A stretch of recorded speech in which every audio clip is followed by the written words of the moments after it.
iloobi maa wanaagaga haddaan ilka laygaynin adduunyadan dhex joogno idila hanteeda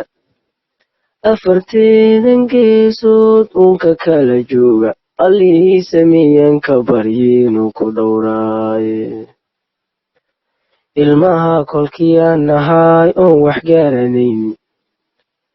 aayadaha qur-aankiyo xadiid laway taleesho adiga i barayo waan ogsoonahay abaalkaaga maan gudi kare waa un dadaalaye unugyada jirkaaga baan qayb ka ahayaabe isirkiyo halkii aan ka yimid adiga weeyaane ilinkaan maraayaba ducaan ku aqrinayaaye awoodoo dhan allahayo wada lagugu eegtaye